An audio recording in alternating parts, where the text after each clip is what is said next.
भगवान श्री अर्थ तो कमाया पर शुरुआत ही गलत हो गई। कोई 6-7 साल का ही था जब काम वासना सक्रिय हो गई और 10 से 36 की उम्र तक इस कदर वीर स्खलित किया कि कोई हिसाब नहीं। और यह भी बता दूं कि केवल 7 महीने ही मां के गर्भ में रहकर मैं बाहर आ गया था। आपका स्वभाव कल से बेचैन है। जब वह वीर न बचा सका तब प्रज्ञा कैसे पैदा हो। तभी तो मूढ़ हूं और बिना जानने का दावा करता हूं। संन्यास लेकर भी पलायन ही कर रहा हूं। क्रोध और अहंकार से बुरी तरह ग्रसित हूं। बस चमड़ी मांसी बढ़ा है।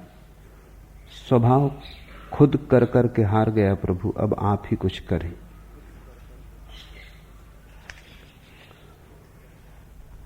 पहली बात,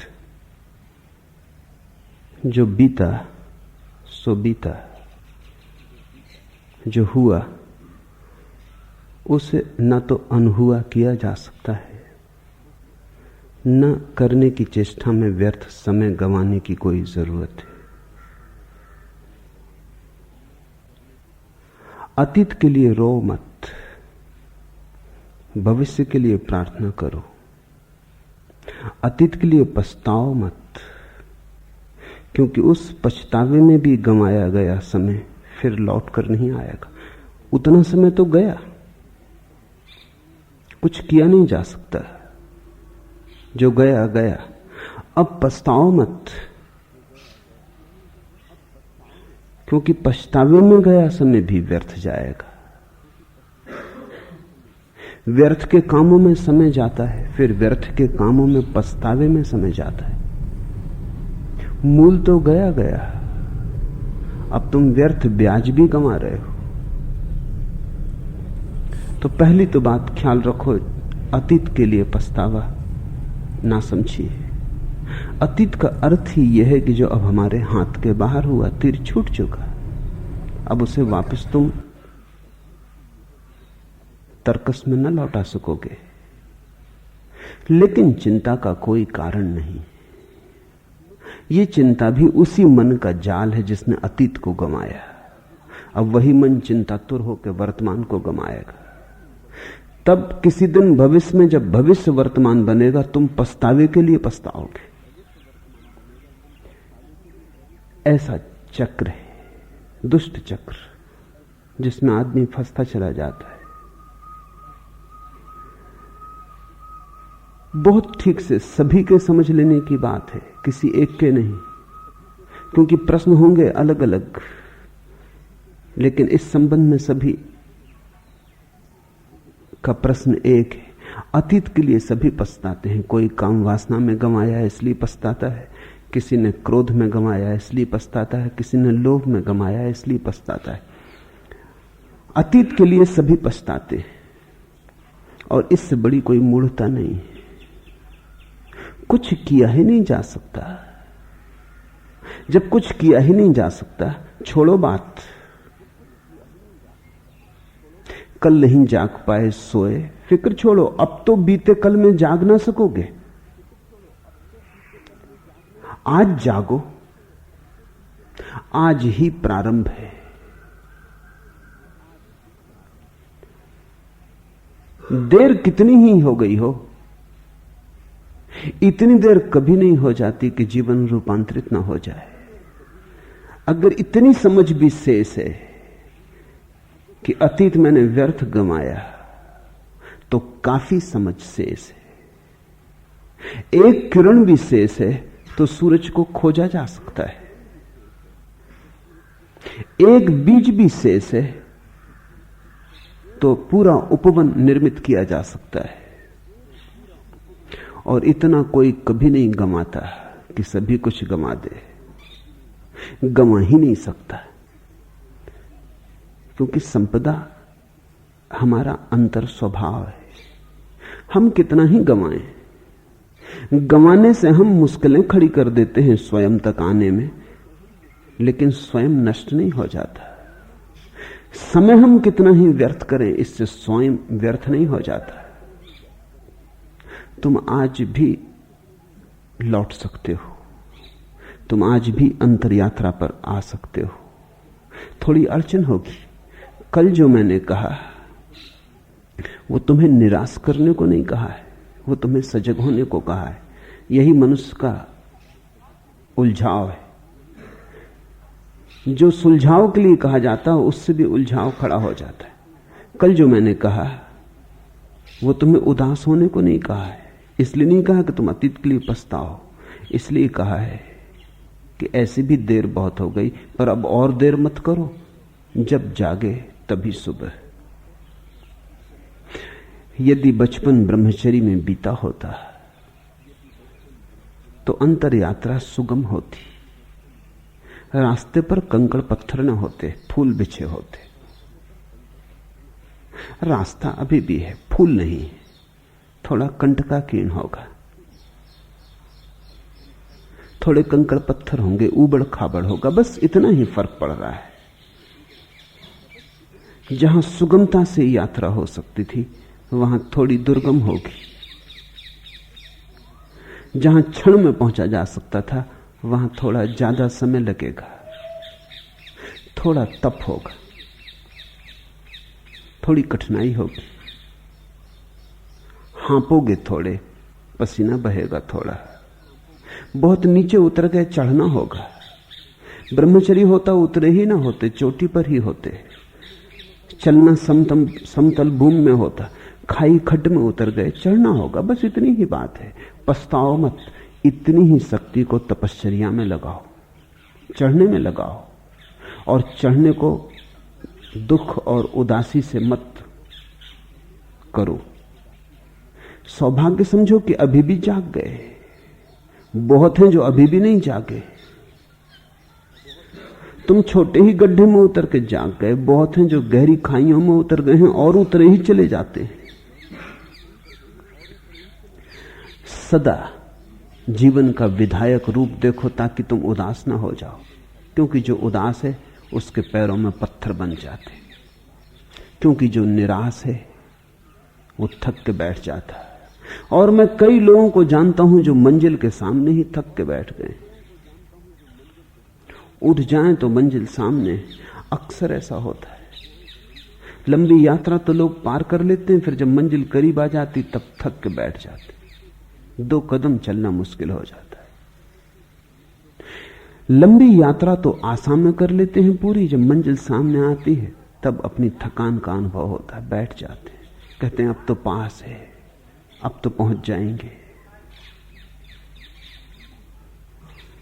बैठ के सो भी सकते हो, और मंजिल कुछ ऐसी है, गत्यात्मक है। तुम बैठ जाओगे, मंजिल बैठी ना रहेगी, मंजिल भाग रही।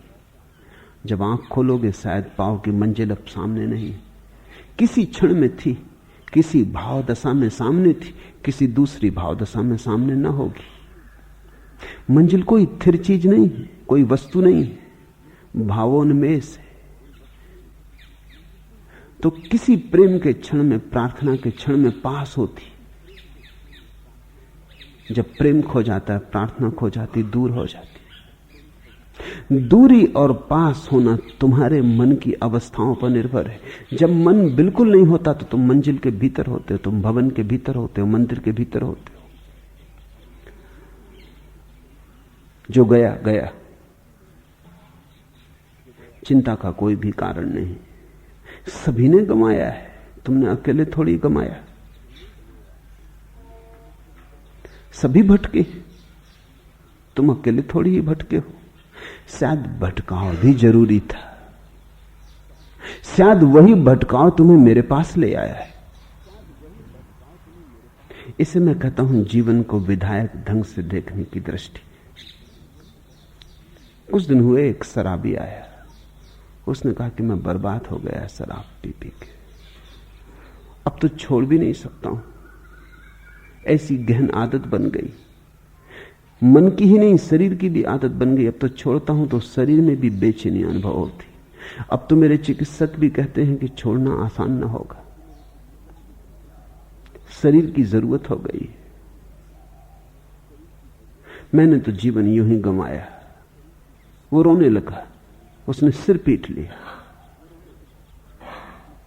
मैंने कहा इसे भी थोड़ा गौर से देख, बहुत हैं जो शराबी नहीं है और मेरे पास नहीं आए, शायद तेरी शराब ही तुझे मेरे पास ले आई।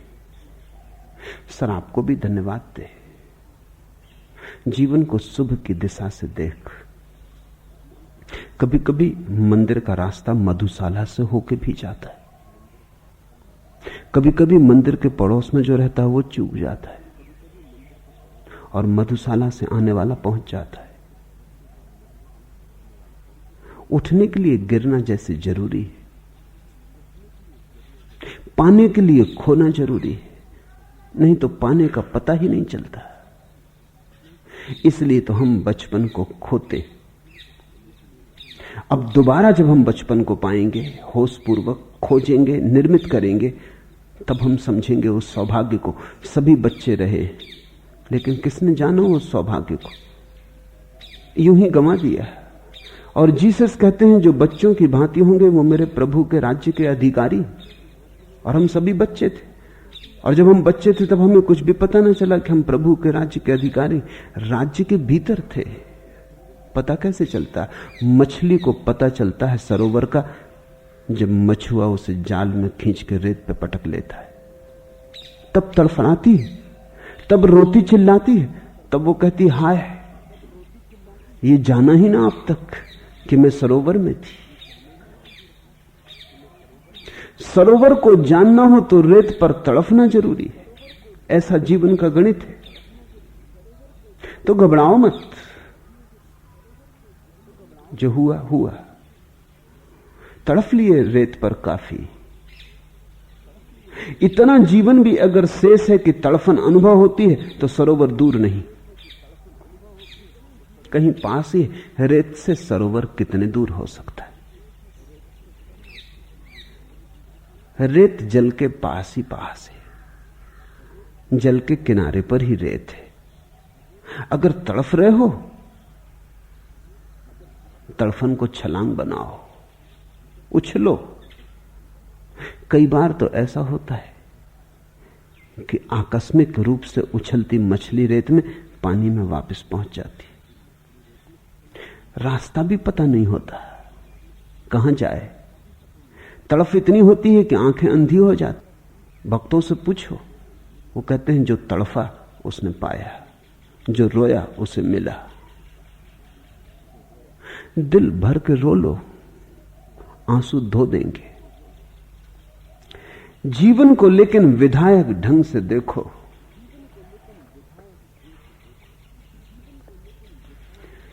चल रहा है पर पहुंचना लक्ष्य पर इसका अनिश्चित। कर्म कर भी कर्म फल से यदि रहा यह पांथ वंचित। विश्व तो उस पर हंसेगा, खूब भूला खूब भटका, किंतु गाय पंक्तियां दो वह करेगा धैर्य संचित। व्यर्थ जीवन की रटन क्या, दो नैन मेरी प्रतीक्षा में खड़े। यही श्रद्धा है कि परमात्मा तुम्हारी बाट जोहता है। कितने ही दूर चले गए, सत्य तुम्हारी प्रतीक्षा करता है। तुम ही नहीं खोज रहे हो, परमात्मा भी तुम्हें अंधेरे में खोज रहा है। जीसस ने कहा है, गड़रिया आता है सांझ सूरज के ढले, अपनी गाड़रों को संभालता हुआ, भेड़ों को संभालता हुआ, अचानक पाता है एक खो गई। सब कुछ छोड़ देता है, वहीं उस एक की तलाश में निकल जाता है। उस अंधेरी रात में सब कुछ छोड़ जाता है, असहाय उस एक की खोज में निकल जाता है जो भटक गई। और जब उसे पा लेता है तो उसे कंधे पर रख के लौटता है। ठीक कहा, जान के कहा। पता है जीसस को जो वो कह रहे हैं, किंतु गाय पंक्तियां दो वह करेगा धैर्य संचित। व्यर्थ जीवन की रटन क्या, दो नैन मेरी प्रतीक्षा में खड़े। जो गया गया, व्यर्थ था व्यर्थ सही, पर कोई तुम्हारी प्रतीक्षा करता है। तुम ही नहीं खोजते, परमात्मा भी खोजता है। अगर तुम ही खोजते और वो ना खोजता तो मिलना हो ही नहीं सकता था। मिलना कहीं एक तरफा हुआ।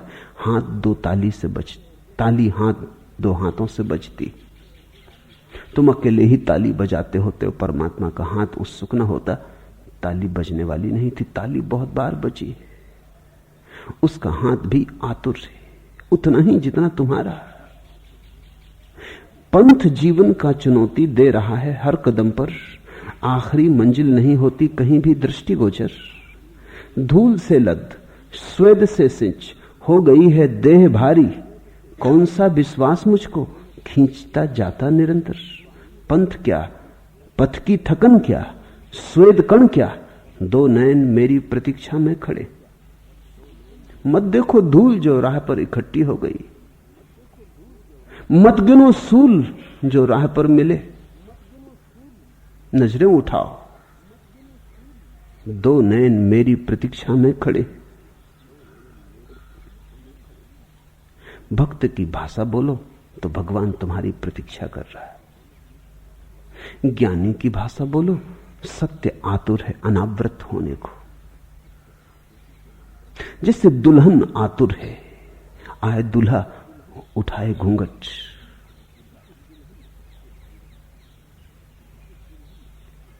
सत्य आतुर है। घबराओ मत, भूलों चूकों का हिसाब मत रखो। परमात्मा कृपण नहीं, कंजूस नहीं। पंडितों ने पुरोहितों ने तुमसे कितना ही कहा हो कि वो तुम्हारे पापों का हिसाब रखेगा, मैं तुमसे कहता हूं वो पापों का हिसाब रख ही नहीं सकता। परमात्मा और पापों का हिसाब रखे, ये बात ही कुछ बड़ी दुकानदारी की हो जाती।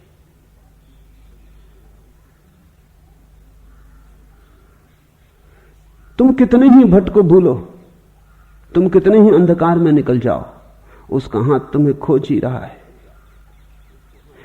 इसलिए विधायक दृष्टि को पकड़ो।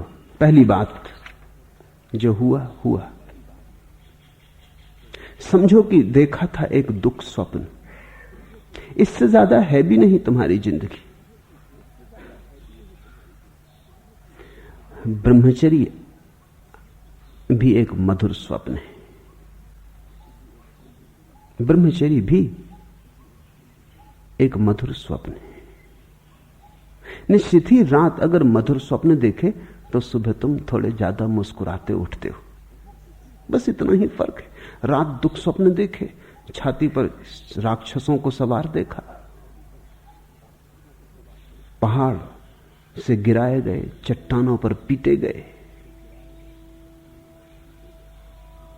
छाती पर हिमालय रख दिया किसी ने। सुबह उठते हो थोड़े परेशान से, लेकिन परेशानी कितनी देर टिकती। आखिर ये भी सपना है, दुख स्वप्न, नाइटमेयर, पर है तो सपना ही।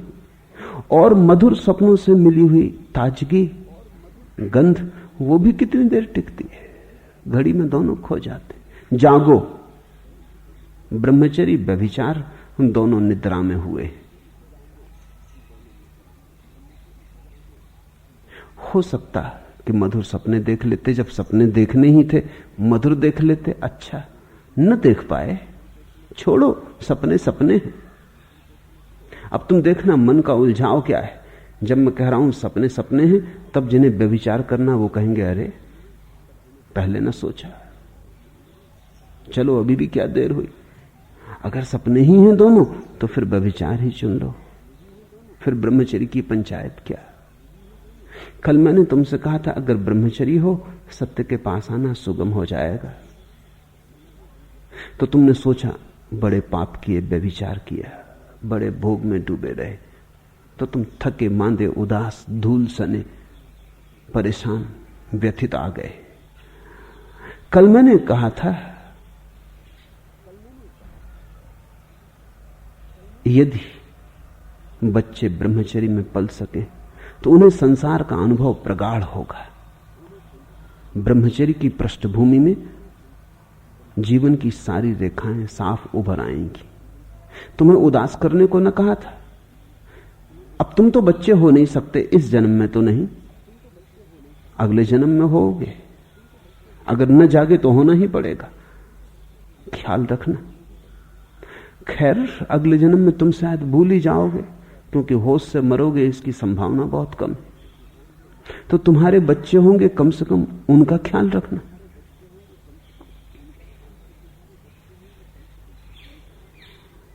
लेकिन वो तो तुमने न सोचा, तुम ये समझ के आ गए कि अब तो बात खत्म हो गई, अब तो प्रज्ञा का जन्म कैसे होगा। ये मैंने नहीं कहा था कि प्रज्ञा का जन्म हो ही नहीं सकता, सुगम होता है, अब थोड़ा दुर्गम होगा, पर अंततः फर्क तो दुख स्वप्न और मधुर स्वप्न का है। रात सुख में बीत जाए तो सुबह तुम जरा और ढंग से उठते हो, एक प्रसाद होता है उठने में, ताजे होते हो, स्वस्थ मन होते हो, स्वच्छ गात होते हो, स्नान किए किए ताजे ताजे नहाए नहाए होते हो। मधुर स्वप्न की गूंज, मधुर स्वप्न की सहनाई भीतर बजती रहती। तुम्हारे पैरों में थोड़े घूंगर बंधे होते, थोड़ा संगीत होता है। दिन के लिए यह सहारा होगा। फिर तुम दुख स्वप्न से उठते हो, तुम सुबह ही क्रोध में उठे, नाराज उठे, परेशान उठे, किसी तरह उठे, बोझ रूप दिन को तुम ढोओगे। लेकिन ये बातें इसलिए होती हैं कि तुम बेहोश हो। अगर तुम होश में उठो सुबह, तो दुख स्वप्न और स्वप्न दोनों बराबर हैं। तुम कहोगे अरे सब सपने थे, तुम झिड़का दोगे उन सपनों को अपने से, तुम दोनों से मुक्त हो जाओगे। जो गया गया। अर्थ तो कमाया, पर शुरुआत ही गलत हो गई। कोई 6-7 साल का था तब काम वासना सक्रिय हो गई, और यह भी बता दूं कि केवल 7 महीने मां के गर्भ में रहकर बाहर आ गया था। तुम्हें जान के आश्चर्य होगा कि मां के गर्भ से 9 महीने के पहले जो बच्चे आ जाते हैं, वैज्ञानिकों के पास उसका अभी कोई ठीक ठीक उत्तर नहीं है। लेकिन जिन्होंने जन्म मरण की गहराइयों में प्रवेश किया है, उन योगियों के पास उत्तर है। उनका उत्तर तुम ख्याल रखो, शायद आगे काम आ जाए। पीछे तो काम आने का अब कोई उपाय न रहा, अब तो आ ही चुके, 7 महीने में आए कि 9 महीने में आए, लेकिन आगे काम आ जाए। मरते वक्त जो व्यक्ति मरना नहीं चाहता, लड़ता है मौत से, जबरदस्ती करता है बचने की, वो मां के गर्भ से जल्दी बाहर आ जाता। वो जो मरने से बचने की आकांक्षा है, वो जो जीवन की पकड़ है, वही उसे मां के गर्भ से जल्दी बाहर ले आती।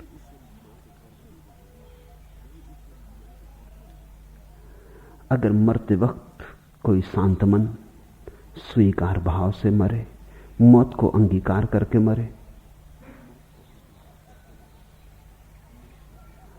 अगर खूब अंगीकार करके मरे, तो वो ठीक समय पर पैदा होता है, कोई जल्दबाजी नहीं।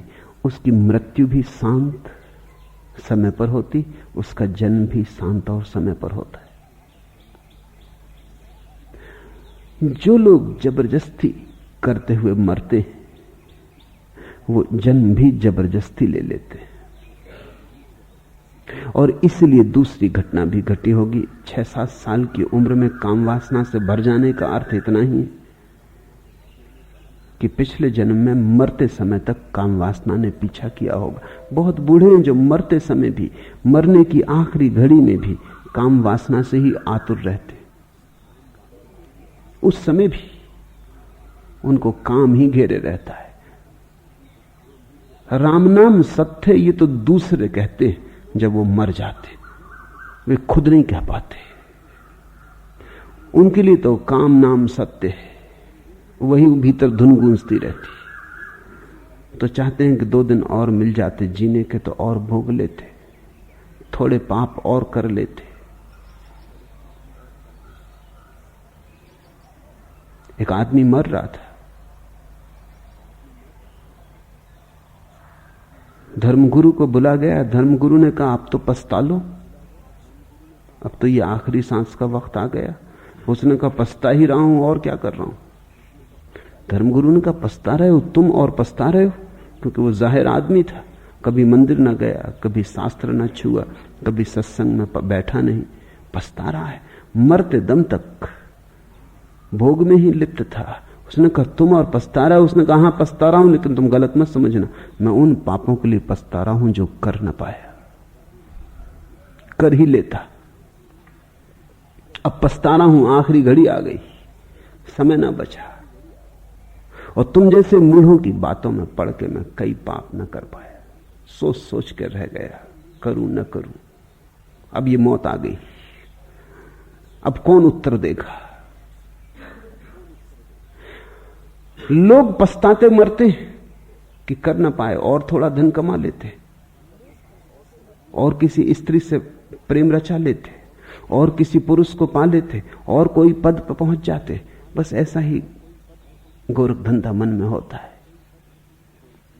राम का नाम उठ ही नहीं पाता, काम ही घेरे रहता है। तो अगर काम वासना मरते वक्त बुरी तरह घेरे रहे तो दूसरे जन्म में बड़े जल्दी आ जाएगी। हम अपना जीवन अपने हाथों निर्मित करते हैं, जो हम मांगते हैं मिल जाता है, यही यहां उपद्रव है। सोच समझ के मांगना, जो मांगोगे मिल जाएगा, जो मांगोगे वो मिल ही जाता है, क्योंकि तुम ही बीज बोते हो, फिर तुम ही फसल काट लेते हो। मरते वक्त अगर काम वासना रही तो अगले जन्म में जल्दी ही काम वासना के बीज पक जाएंगे। अगर मरते वक्त राम की याद रही और काम का कोई भाव ना रहा तो अगले जन्म में ब्रह्मचर्य आसान हो जाए। राम के भाव में डूबा जो मरता है, उसने काम के बीज को दग्ध करने के लिए बड़ा उपाय कर लिया, वो देर तक ब्रह्मचर्य में जी सकेगा। इसी आधार पर तो हम जब कोई मर जाता है तो उसकी अर्थी के आसपास राम नाम सत्य कहते हैं। इसी आधार पर तो गंगा जल उसके मुंह में डालते हैं।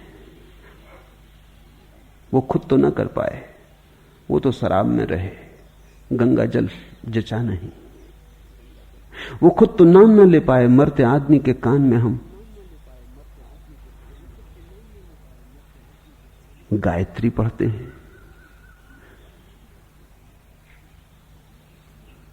मंत्र जाप करते हैं, नमोकार का उच्चार करते हैं, मरते आदमी के। ये जो जीवन में उन्हें करना था ये दूसरे कर रहे हैं, ये औपचारिक हो गया। लेकिन कभी ऐसा था कि ये औपचारिक नहीं भी था, और किन्हीं के जीवन में अभी भी नहीं। तब इसमें एक संगति है। एक आदमी जो खुद अपने जीवन में मंत्रोच्चारों में डूबा रहा, जिसने मंत्रों का संगीत अनुभव किया, अब मर रहा है। अब खुद के जिह्वा शिथिल हो गई, अब खुद के ओंठ उच्चार नहीं कर पाते। वो किसी और से कहता है तुम उच्चार करो, मैं तो अपने ही मौसम में मरना चाहता हूं। अब वो किसी और से कहता है कि तुम गाओ गुनगुनाओ, अब मेरी तो सामर्थ्य गुनगुनाने की ना रही, अब मैं तो डूबा जाता हूं। लेकिन डूबते क्षण आखिरी बात जो मेरे कान में पड़े वो मेरा ही संगीत हो, वो मेरा ही प्रभु स्मरण हो। जीवन भर गंगा से नाता जोड़े रहा। गंगा यानी पवित्रता, गंगा यानी सुचिता, गंगा यानी जीवन का कुंवारापन। जीवन भर गंगा से साथ जोड़े रहा। मरते वक्त कहता है अब मैं तो जाता हूं, अब मेरे हाथ तो शिथिल हुए जाते, लेकिन जाते जाते आखिरी स्वाद मेरे मुंह में, मेरे ओंठों पर गंगा का हो, क्योंकि जो आखिरी स्वाद है वही पहला स्वाद बन जाएगा। ये गंगा की याददाश्त में ही डूबूं, ताकि जब फिर आंख खुले फिर नया जन्म हो, फिर जीवन की कली खिले और फूल बने। तो मैं गंगा से भरा ही बाहर आऊं। तुम इसे छोटा छोटा सा प्रयोग करके देखो। रात सोते समय जो तुम्हारा आखिरी विचार हो उसका ख्याल कर लो। तुम पाओगे सुबह जागते वक्त वही तुम्हारा पहला विचार होगा, ठीक वही होगा। अगर तुम रात धन की सोचते सोचते सो गए हो तो तुम सुबह धन की सोचते सोचते उठोगे। अगर रात तुम किसी चिंता में दबे दबे सो गए हो तो उसी चिंता में सुबह तुम उठोगे। रात भर भी वो चिंता तुम्हारे आसपास सरकती रहेगी, उसकी हवा बहती रहेगी, उसका वातावरण बना रहेगा। तुम्हारे कमरे में चिंता का आवास रहेगा। तुम सोए रहोगे, चिंता तुम्हारे चारों तरफ गिलाफ की तरह लिपटी रहेगी। वो प्रतीक्षा करेगी कि जागो, तो मैं हाजिर हूं सेवा के लिए। अभी तुम बेहोश हो गए हो, ठीक है, मैं राह देखूंगी। लगाव है तुम्हारा इतना, जाए भी कैसे। सुबह उठते ही तुम उसे द्वार पर खड़ा पाओगे। इसे थोड़ा विचार करना, खोजना, प्रयोग करना। ठीक यही जीवन के विराट पर भी लागू है। मरते वक्त जो आखिरी विचार होगा वो जन्मते वक्त पहला विचार होगा। इसलिए हर बच्चा एक जैसा पैदा नहीं होता, क्योंकि हर आदमी एक जैसा मरता नहीं। यहां जिंदगी ही अलग अलग नहीं, मौत भी अलग अलग है। यहां व्यक्तित्व इतना महत्वपूर्ण है। यहां तुम अपनी छाप मौत पर भी छोड़ जाते हो। जिंदगी पर तो छोड़ते ही हो, तुम्हारे हस्ताक्षर होते हैं जिंदगी पर मौत पर भी छोड़ते हो। मौत जैसी सूक्ष्म चीज भी तुम्हारे हस्ताक्षरों को ले लेती है। हर आदमी अलग ढंग से मरता है। एक ज़ेन फकीर मर रहा था। उसने अपने शिष्यों से पूछा, सुनो जी, तुमने कभी किसी आदमी को खड़े खड़े मरते देखा? उनमें से एक ने कहा, देखा तो नहीं, लेकिन सुना है कि कभी एक फकीर खड़े खड़े मर गया। क्यों, क्या बात है? उसने कहा कि अब मैं सोच रहा था किस ढंग से मरने का वक्त आ गया। अपने ही ढंग से मरना चाहिए, दूसरे के ढंग से क्या मरना। खाट पर लेटे लेटे सभी मरते, ये भी कोई बात हुई? कुछ अपना हस्ताक्षर हो। तो उसने कहा, तुमने फिर कभी किसी को शीर्षासन करते हुए मरते सुना? ये तो सुना भी नहीं, सोचा भी नहीं। शीर्षासन करते हुए मरना?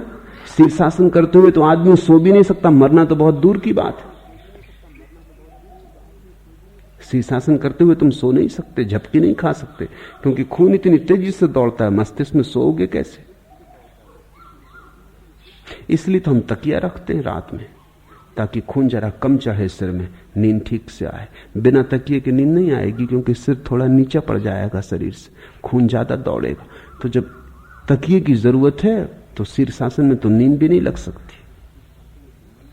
पर उसने कहा कि छोड़ो भी, जब मौत आएगी तो वो ये थोड़ी देखेगी कि हम शीर्षासन कर रहे हैं, नींद भला ना लगे।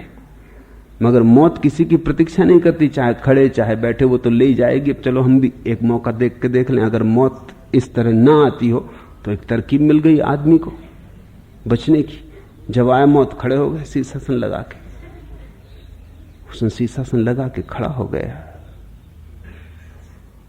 शिष्य भी घबरा गए और कहते हैं वो खड़ा हो गया और उनको लगा कि मर भी गया, लेकिन अब उसको शीर्षासन से उतारें कैसे? बड़ा भय लगने लगा। कोई आदमी खाट में मर जाए, अर्थी पे बांध लो, अब ये शीर्षासन में खड़े हैं, अब इनको अर्थी पे कैसे बांधो? तो उन्होंने कहा, ठहरो, कुछ भी करना उचित नहीं, पता नहीं इस ढंग से न कभी कोई आदमी मरा, न कोई रीत रिवाज है। इसकी बहन पास में ही एक दूसरे आश्रम में है, उसको बुला लाओ, वो इसको जानती। वो भी 60 साल उसकी उम्र थी। वो आई और उसने कहा कि सुनो, जिंदगी भर भी तुम उपद्रव करते रहे, अब मर के तो बाज आओ। जैसे आदमी मरते ऐसे मरो। और उसने एक धक्का दिया। कहते हैं वो फकीर मुस्कुराया, गिर के मर गया।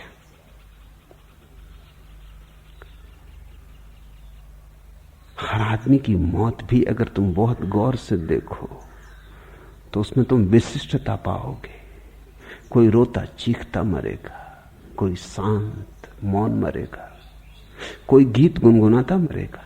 किसी के पास तुम्हें लगेगा कि नृत्य चल रहा है, एक संगीत बज रहा है, एक ओंकार की ध्वनि हो रही। किसी का चेहरा तुम पाओगे मर के कुरूप हो गया, और किसी का चेहरा तुम पाओगे ऐसा सुंदर कभी भी न था।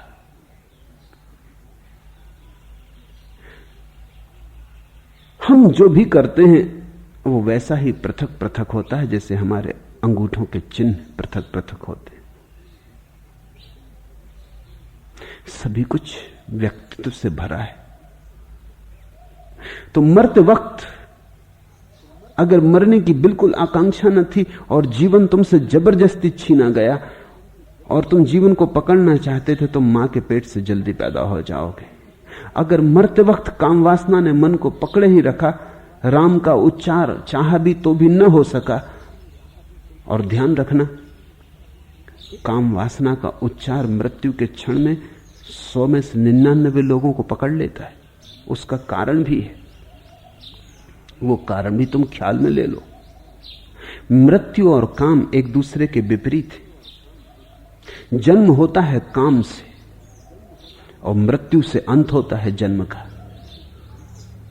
तो जन्म है यानी काम। जिस ऊर्जा को जन्म में काम वासना मुक्त करती है, मृत्यु में वही ऊर्जा सिकुड़ती है और नष्ट होती है। स्वभावतः काम वासना मृत्यु को अपना दुश्मन मानती है। इसलिए तो कामी पुरुष बूढ़ा नहीं होना चाहता, सदा जवान रहना चाहता। कामी स्त्री अपनी उम्र झूठी बताने लगती।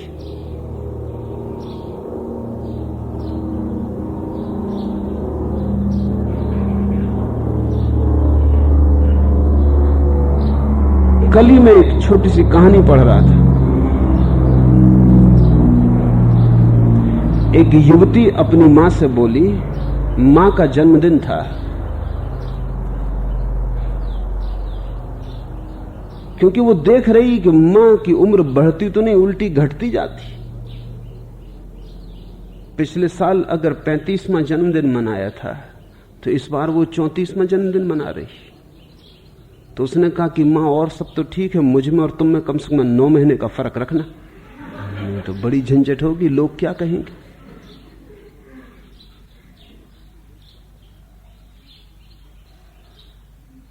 स्त्रियों की उम्र ठहर जाती है कहीं ना कहीं, फिर वो 2-2 साल 3-3 साल में 1-1 साल बढ़ती, बड़ी झिझक के बढ़ती, बड़ी मुश्किल से बढ़ती। बुढ़ापे का भय।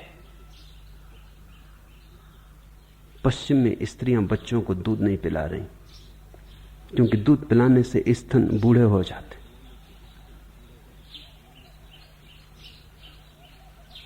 पश्चिम में स्त्रियां मां बनने में जरा भी उत्सुक नहीं रह गई, क्योंकि बच्चों को जन्म देने का मतलब है अपनी मौत को पास बुलाना।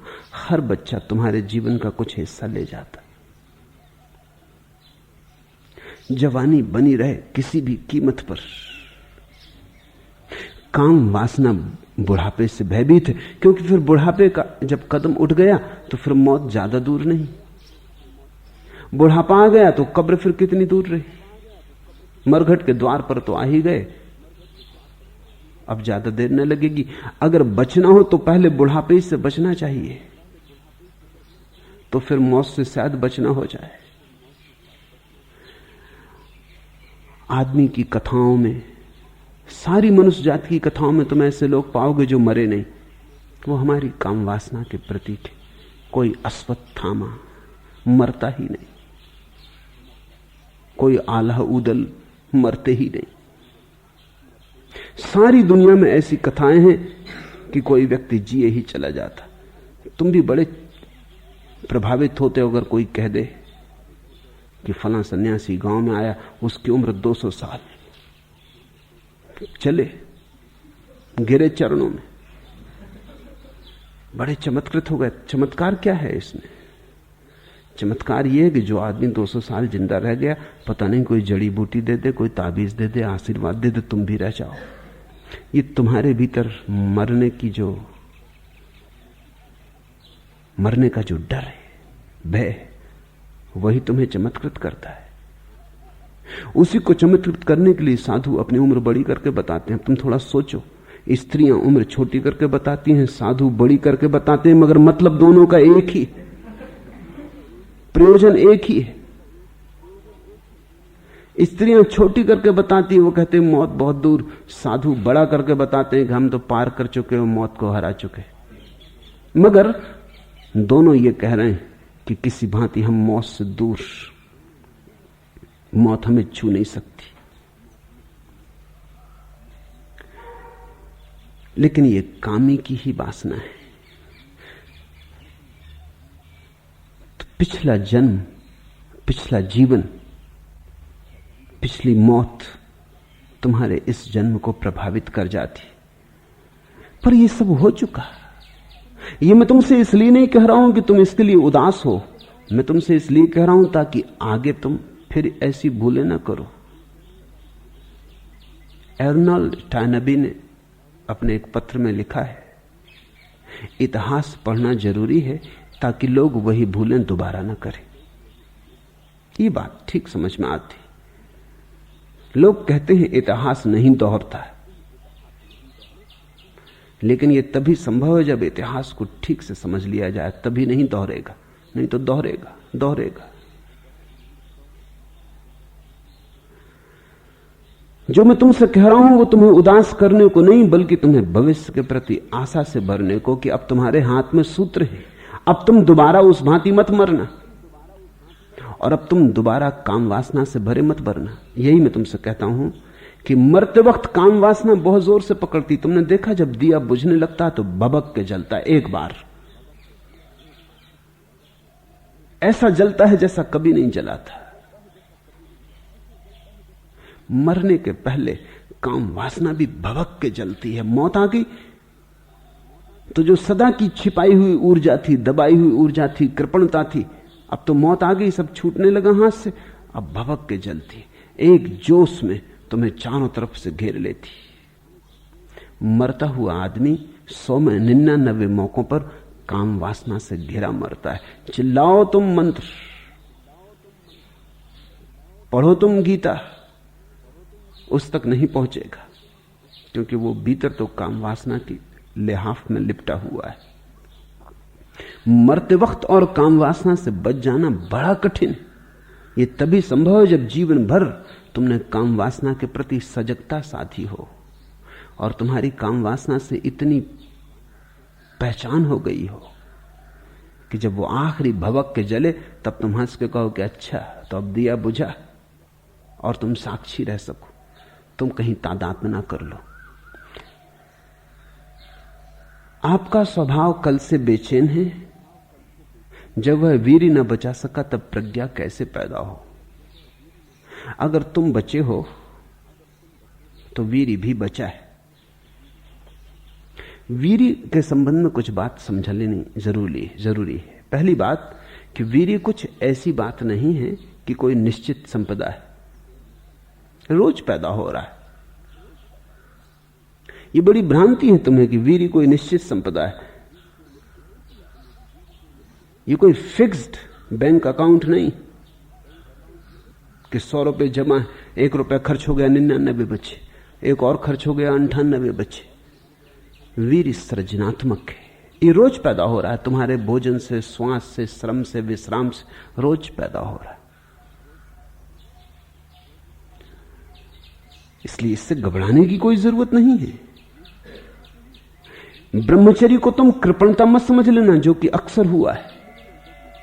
कंजूस आदमी ब्रह्मचारी हो जाते, वो भी एक तरह का की कंजूसी है। न धन खर्च कर सकते, न वीर खर्च कर सकते। मैं तुम्हें कंजूस बनने को नहीं कह रहा हूं, न बुद्ध कह रहे हैं, न पतंजलि कह रहे हैं। वस्तुतः वे ये कह रहे हैं कि इसके पहले कि तुम खर्च करो, काफी हो तुम्हारे पास, ताकि खर्च करने की गहराई आ सके। इकट्ठा करो पहले, ऊर्जा को गहन होने दो, सघन होने दो, क्योंकि जितनी ऊर्जा सघन और गहन होगी उतना ही संभोग गहरा हो पाएगा। और कभी कभी एक संभोग में भी मुक्ति हो सकती। एक संभोग भी ठीक से देख लिया, बात खत्म हो गई, फिर तो पुनरुक्ति है।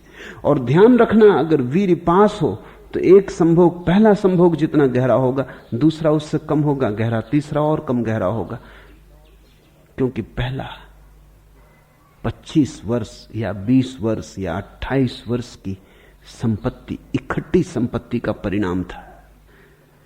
फिर दूसरा तो रोज रोज जो संपत्ति इकट्ठी होगी उसका परिणाम होगा।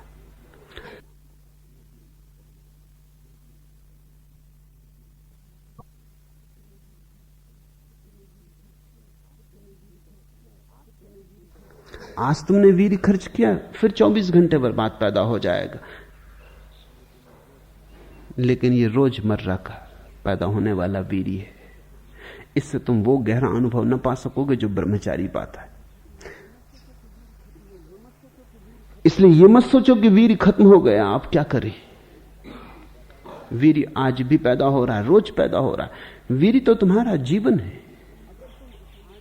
अगर तुम आज भी ब्रह्मचर्य की दिशा में थोड़े कदम उठाओ तो तुम्हारा सरोवर फिर भरने लगेगा। जीवन का दान अनंत है, जीवन कृपण नहीं है। तुम्हारी भूल चूक के कारण जीवन ये नहीं कहता कि बस हो गया, तुमने भूल की अब तुम्हें ना मिलेगा। जीवन तुम्हें 1000 बार देता है। तुम 1000 बार भूल करो, वो 1001 बार देता है। तुम जीवन को हरा ना पाओगे। तुम घबराओ मत। जो समय गया गया, जाने दो। फिर आज तुम्हारे जीवन में ब्रह्मचर्य का भाव जगे। कहते हो 30-35 साल गुजर गए, गुजर जाने दो, तुम फिर से बच्चे हो जाओ। नहीं समझ थी तब करते भी क्या तुम? कोई समझाने वाला भी ना था, करते भी क्या तुम? जो समझाने वाले थे वो उल्टे। उनके कारण ब्रह्मचर्य तो पैदा नहीं होता, उनके कारण ब्रह्मचर्य जल्दी टूट जाता। समझाने वाले ऐसे ना समझ कि उनके कारण और आकर्षण पैदा होता है। ये बड़ी हैरानी की बात है। 2 तरह के लोग हैं समाज में। एक है जो हर व्यक्ति की काम वासना का शोषण करना चाहते, तो फिल्में हैं, कहानियां हैं, उपन्यास हैं, गीत हैं, संगीत है, बाजार है। वो तुम्हारी काम वासना का शोषण कर रहा है। वो छोटे से छोटे बच्चे में काम वासना पैदा कर रहा है। ये चारों तरफ फैला बाजार है। ये तुम्हारी गर्दन पे तलवार रखे। ये जानता है कि काम वासना बड़ी गहरी है, इसलिए हर चीज को काम वासना से बेचो। कार बेचनी है, कार अकेली नहीं बिकती, नग्न स्त्री उस पर उसके साथ होनी चाहिए खड़ी। मैंने सुना है कि दूर अमेरिका में पहाड़ों में रहने वाले एक आदमी को एक कैटलॉग मिल गया। अमेरिका में कैटलॉग यानी गीता। लोग कैटलॉग ही पढ़ते, वही खास अध्ययन का विषय। कौन कौन सी चीजें बाजार में बिक रही हैं, विज्ञापन, इस सब का। वो गरीब आदमी ने कभी कैटलॉग देखा नहीं था, उसने देखा तो बड़ा चकित हुआ। उसने एक स्त्री को देखा कैटलॉग में, बड़ी सुंदर और दाम बहुत कम। वो बड़ा हैरान हुआ। कुल $3, ये कोई 25-30 रुपए। उसने कहा इतनी सस्ती मिल रही। उसने फौरन ऑर्डर किया। फिर उसने बड़ी प्रतीक्षा की, क्योंकि लिखा था कि 3 सप्ताह के भीतर पोस्ट ऑफिस में पूछ लेना। वो फिर पोस्ट ऑफिस गया, दूर था गांव से, पास के नगर में था, वहां गया। उसकी पार्सल मौजूद थी। वो पार्सल देख कर और चौंका। पार्सल बड़ी छोटी थी। इतनी बड़ी औरत इतनी सी पार्सल में समा गई। चमत्कार पे चमत्कार हो रहा है। एक तो 25 रुपए में। उसने पूछा पोस्ट मास्टर को कि मुझे शक है, जो चीज मैंने बुलाई है नहीं इसमें, ये धोखाधड़ी, मेरे 25 रुपए मुफ्त जाएंगे। मैं जान लेना चाहता हूं। उसने कहा तूने बुलाया क्या? तो वो जरा शर्माया। अब उसने कहा अब आपसे क्या छिपाना। ने एक स्त्री बुलाई। स्त्री? कहां तुमने पढ़ा कि 25 रुपए में स्त्री मिलती? और अभी तक तो इंतजाम नहीं हुआ वीपीपी से भेजने का। और तरह से मिलती, 25 में भी मिलती, मगर वीपीपी से तुम भी बड़े खोजी। उसने कैटलॉग निकाला अपने बैग में से, कही देख लो। वो एक हैंडबैग का विज्ञापन था। हैंडबैग लिए स्त्री खड़ी थी। उस गरीब ने ठीक ही समझा कि स्त्री बिकती होगी, हैंडबैग के लिए स्त्री काहे के लिए खड़ी? स्त्री के साथ हैंडबैग आता होगा, ये समझ में आता है। हैंडबैग के साथ स्त्री किस लिए आएगी? हैंडबैग आया हुआ था। हर चीज को बेचना हो तो स्त्री को खड़ा करो। ऐसा लगता है कि और सब चीजें बहाने हैं। बिकती स्त्री है, बिकता काम है। तो एक तो चारों तरफ बाजार है, वो खींच रहा है तुम्हें कि तुम्हारी काम वासना जगे, जितने जल्दी जग जाए उतना अच्छा, क्योंकि उतनी चीजें बिक सके। दूसरी तरफ मंदिर, मस्जिद, चर्च के पुजारी वो खिलाफ है। वो इतने ज्यादा खिलाफ हैं कि उनकी खिलाफत आकर्षण पैदा कर रही है। वो हर एक के गले में एक ही दवा घोंट के पिलाए चले जाते हैं, ब्रह्मचर्य ब्रह्मचर्य ब्रह्मचर्य। उन बच्चों से ब्रह्मचर्य की बात करते हैं जिनको अभी काम वासना का भी पता नहीं। अभी रुको। और इन दोनों के बीच में प्राण घुटे जा रहे हैं। तो मैं जानता हूं तुम्हारा कुछ कसूर नहीं, कोई अपराध नहीं, कोई पाप नहीं। इधर बाजार है, उधर पुरोहित है, और दोनों की साठगांठ मालूम होती है। दोनों एक ही तरफ धकेल रहे हैं। सुख की गर्दन काट रही है दुनिया की तलवार, तो देख। जिस तलवार को चूम रहा है उस तलवार की धार तो देख। जान यहां हर चीज की कीमत, यान यहां हर चीज का मोल, आन यहां हर चीज का मोल। सौदा करने वाले गाफिल, पहले ये बाजार तो देख। पर बच्चों को कहो भी क्या, उनका कसूर भी क्या। बच्चे तो ना समझ भोले भाले, उनकी स्लेट तो कोरी है, जो तुम लिख देते हो लिख जाता है। जब लुट जाते हैं तब पता चलता है कि जिस तलवार को चूमा उसने काटा। जब लुट जाते हैं तब पता चलता है कि यह बाजार तो लुटेरों का है, दुकानदारों का नहीं। लेकिन तब ऐसा लगता है देर हो गई। मैं तुमसे कहता हूं देर नहीं हुई, जब जागे तब सुबह। छोड़ो चिंता, बेचैन मत हो। वीर्य कोई ऐसी बात नहीं है कि बंधी हुई है, रोज पैदा होती, फिर संग्रहित कर सकते हो। अच्छा होता कि पहले न गंवाया होता, पर अभी भी कुछ बिगड़ नहीं गया है। घबराओ मत। अगर इतना बोध तुम्हारे भीतर है कि अब प्रज्ञा कैसे पैदा हो, तो प्रज्ञा पैदा होनी शुरू हो गई। यही तो प्रज्ञा का पहला कदम है। क्या है पहला कदम? कहा है तभी तो मूढ़ हूं और बिना जाने जानने का दावा करता हूं। अगर ये समझ में आ गया तो प्रज्ञा ने पहला कदम लिया। संन्यास लेकर भी पलायन ही कर रहा हूं। अगर समझ में आ गया तो पैर कब तक भगाए रखेंगे? क्रोध और अहंकार से बुरी तरह ग्रसित हूं। अगर ये दिखने लगा तो बीमारियों से फासला होने लगा। बस चमड़ी मानसी बढ़ा है। जिसे ये समझ में आ गया उसकी प्रज्ञा के बढ़ने का क्षण आ गया।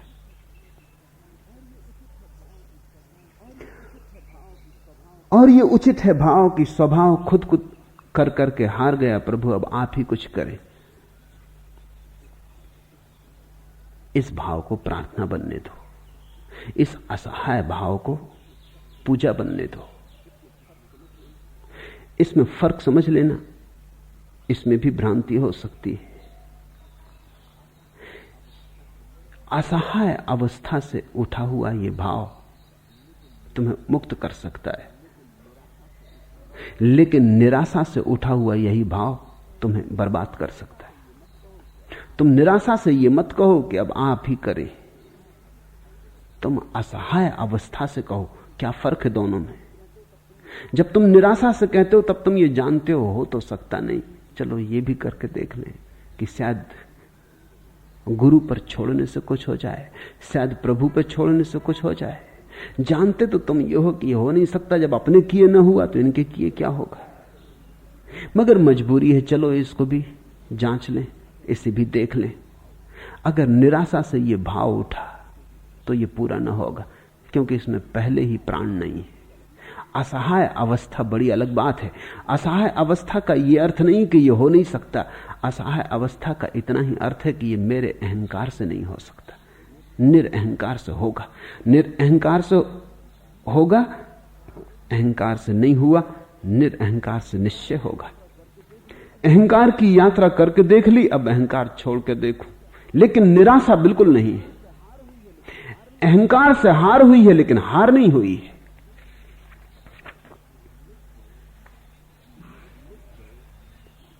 लुट गए तन के रतन सब, लुट गए मन के सपन सब, तुम मिलो तो जिंदगी फिर आंख में काजल लगाए।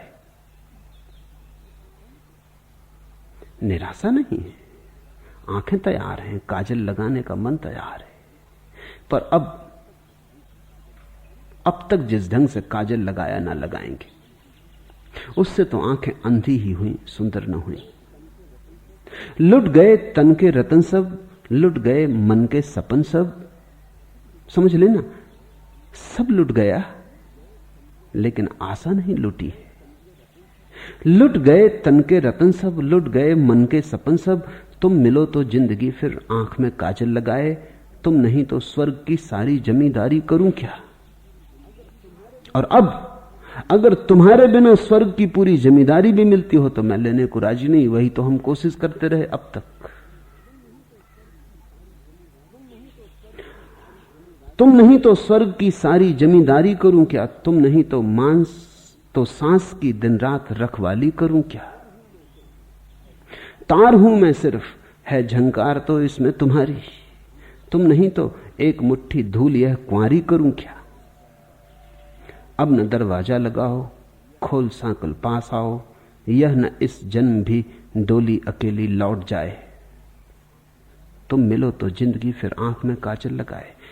असहाय अवस्था में उठी प्रार्थना में निराशा नहीं है। निराशा में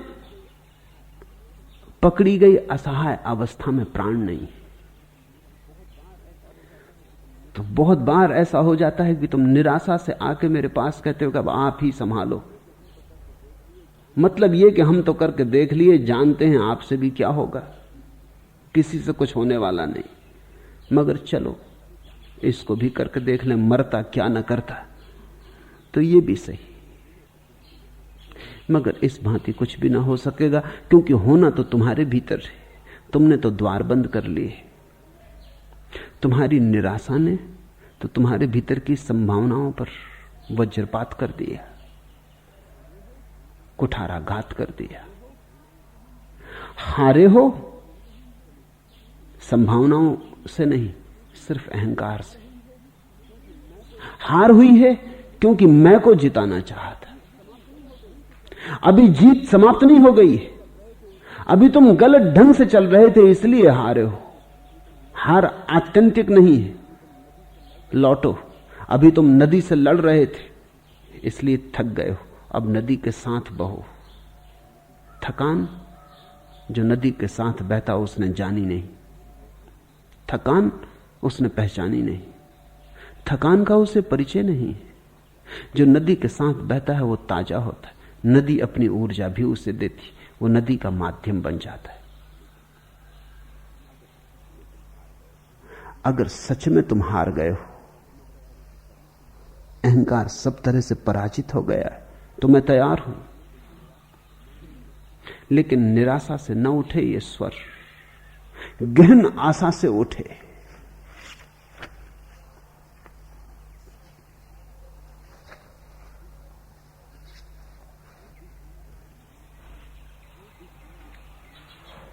दूसरा प्रश्न, एस धम्मो सनातनो प्रवचन माला के चालू सत्र में आपने स्त्रियों के दुख प्रदर्शन की वृत्ति का ऐसा भव्य और विराट वर्णन किया कि अब यदि सच में भी हमें दर्द हो तो भी हम उसे प्रकट न कर पाएंगे।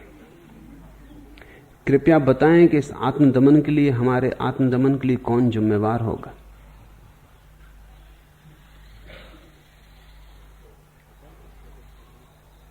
दर्द प्रकट करने से प्रयोजन क्या है।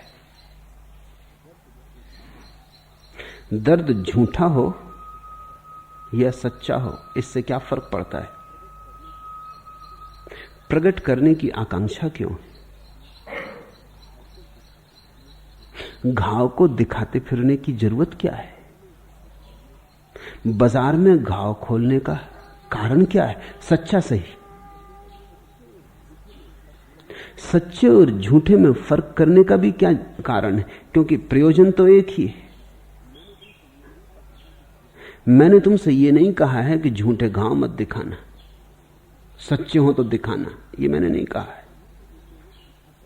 घाव दिखाने की आकांक्षा क्या? और अगर घाव ही दिखाने हो तो सिर्फ दिखाने के लिए सच्चे की आकांक्षा कर रहे हो, फिर झूठे ही दिखा लेना, और झंझट क्यों लेनी सच्चे घाव की? लेकिन दिखाने का रस तो एक ही है कि घाव के माध्यम से सहानुभूति मांग रहे हो, कोई तुम्हारे दुख में सहभागी हो। यह रुग्ण आकांक्षा है। सुख में सहभागी करो, दुख में कोई साथ भी हो गया, कितनी देर साथ रहेगा? तुम जरा इसे ऐसा सोचो, जब कोई तुम्हारे पास आके अपनी दुख की कथा कहता है, सच्ची ही सही, तब तुम्हें क्या बड़ी प्रसन्नता होती है कि इनका संग साथ दें? ऊब पैदा होती है कि इनसे कब छुटकारा हो, ये सज्जन कब जाएं। अपना ही दुख क्या कम है कि इनके दुख की कथा सुनो? किसके दुख में किसको रस है? शिष्टाचारवश तुम सुन लेते हो, ये एक बात है, या तुम्हें भी कुछ अपना दुख रोना है इसलिए सुन लेते हो, ये दूसरी बात कि पहले तुम रो लो फिर हम रोएंगे, तो बराबर हो जाएंगे। तुम किस आदमी को कहते हो कि वो बड़ा उबाने वाला है, बोर है? कौन आदमी को तुम कहते हो? उस आदमी को तुम बोर कहते हो जो अपनी तो सुना लेता, तुम्हें मौका नहीं देता। और किसको तुम बोर कहते हो? जो तुम्हें तो सता लेता है और तुम्हें बिल्कुल मौका नहीं देता कि तुम उसको सता सको, वो बोले ही चला जाता है। मैं ऐसे लोगों को जानता हूं, उनकी वजह से मैंने टेलीफोन छूना छोड़ दिया। वो टेलीफोन पे बोलते तो बोलते ही चले जाते, हां हूं कहने का भी अवसर नहीं देते, रखने की भी सुविधा नहीं देते, क्योंकि वो भी अशिष्टाचार मालूम होगा। घंटों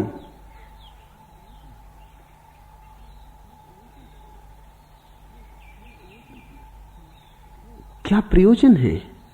क्यों चाहते हो कि दुख को कहें? सुख को कहो, सुख को बांटो। मैं तुमसे यह कह रहा हूं, अगर तुम सुख को बांटने लगो तुम्हारा दुख अपने आप तिरोहित हो जाएगा, क्योंकि सुख बांट के तुम्हें जो प्रेम मिलेगा वो दुख बांट के मिली सहानुभूति से बहुत अन्य है। दुख कह के जो सहानुभूति मिलती है वो तो प्रेम का आभास है, वो तो झूठा प्रेम है, वो तो मात्र शिष्टाचार है, सभ्यता है। सुख बांटो, प्रेम चाहो, तुम झूठे को क्यों मांग रहे हो? ये कृष्ण प्रिया का प्रश्न है। अब उसे तकलीफ लग रही कि अब तो अपना सच्चा दुख भी ना कह सकेंगे, लेकिन कहो क्यों? तो सवाल उठता ही तो दमन हो जाएगा। नहीं, दमन के लिए मैंने नहीं कहा, दरवाजा बंद कर लो, अपने से ही कह लो, दिल खोल के कहो, रो, छाती पीटो, लोटो, मगर ये जरा भी आकांक्षा ना हो कि कोई देखे। दुख क्या दिखाना? ये कोई शोभन है बात? घाव क्या उघाड़ने? रास्ते पे तुम देखते हो बैठे भिखारियों को, घाव उघाड़ उघाड़ के बताते। तुमने कभी बड़ा प्रेम अनुभव किया उनके प्रति? गिलानी उत्पन्न होती, तुम छिटक के भागते हो। ये क्या मामला है? कोई अपना कोड़ से भरा हाथ दिखा रहा है, कोई टूटी टांग दिखा रहा है। वो क्या कह रहे हैं? वो तुम्हारी सहानुभूति पर हमला बोल रहे हैं, वो सहानुभूति का शोषण कर रहे हैं। वो कह रहे हैं अगर आदमी हो तो दो कुछ।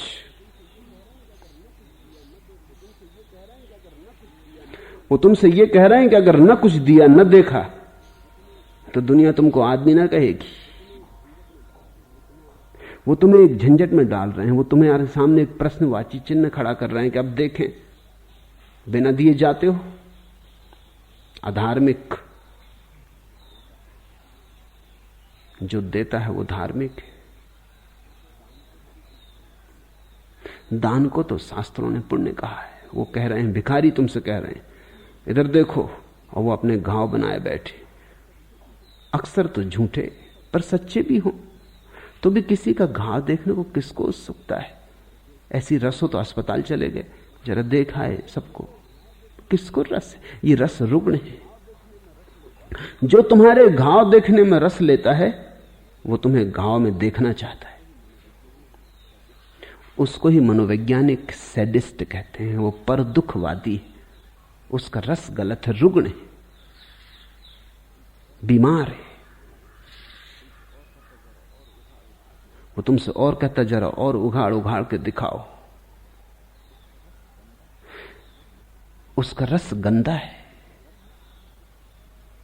उसका रस स्वस्थ नहीं। तुम भी रुग्ण हो कि अपना दुख दिखाते हो? दुख कोई दिखाने की बात है। एकांत में बैठ जाओ, रो लो, कोई मना नहीं कर रहा है, रेचन कर लो। जिंदगी सोच बने, साज ना होने पाए। दिल तो टूटे मगर आवाज ना होने पाए। आवाज क्या करनी?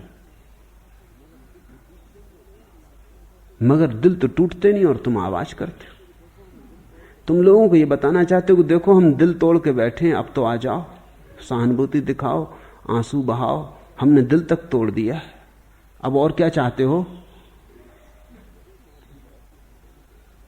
जरूर मोहल्ले पड़ोस में से कोई ना कोई आ जाएगा और सहानुभूति दिखाएगा। या तो वो खुद भी रुग्ण है और या फिर सिर्फ शिष्टाचार बस आया है। लेकिन किसको रस हो सकता है तुम्हारे दुख में, तुम्हारे नासूरों में? किसको सौंदर्य का दर्शन करना है? अपने तय रखो, रेचन कर लो, ध्यान करो, एकांत में उनको उघाड़ लो, दीवालों से बात कर लो, पहाड़ों से बात कर लो, वृक्षों से कह दो, मगर आदमियों के सामने घाव मत उघाड़ो। क्योंकि अगर तुमने घाव उघाड़े और उनकी सहानुभूति तुम्हें मिली तो तुम घावों को झूठा करने में लग जाओगे। तुम पक्का न कर पाओगे कहां तक घाव सच्चे थे और कहां झूठे हो गए। तुम घावों को बड़ा करने लगोगे, तुम घावों को रंगने लगोगे, क्योंकि इतने लोग आते हैं, जरा ढंग से दिखाना चाहिए। तुम कहानी को सजाने संवारने लगोगे, तुम उसमें जोड़ने घटाने लगोगे। और ऐसा नहीं कि दूसरे इस पे भरोसा करेंगे, तुम भी इस पे भरोसा करने लगोगे। बहुत बार दोहराई गई कहानी चाहे झूठी ही हो, सच्ची हो जाती। नहीं, दुख की कहानियां मत दोहराओ। डर है कि कहीं तुम्हें उन पे भरोसा ना आ जाए, कहीं ऐसा ना हो कि दुख ही तुम्हारा व्यवसाय हो जाए, जैसा कि बहुत लोगों का हो गया है। मैं तुम्हें सुखी देखना चाहता हूं। सुख को चर्चा करो, सुख के गीत गाओ।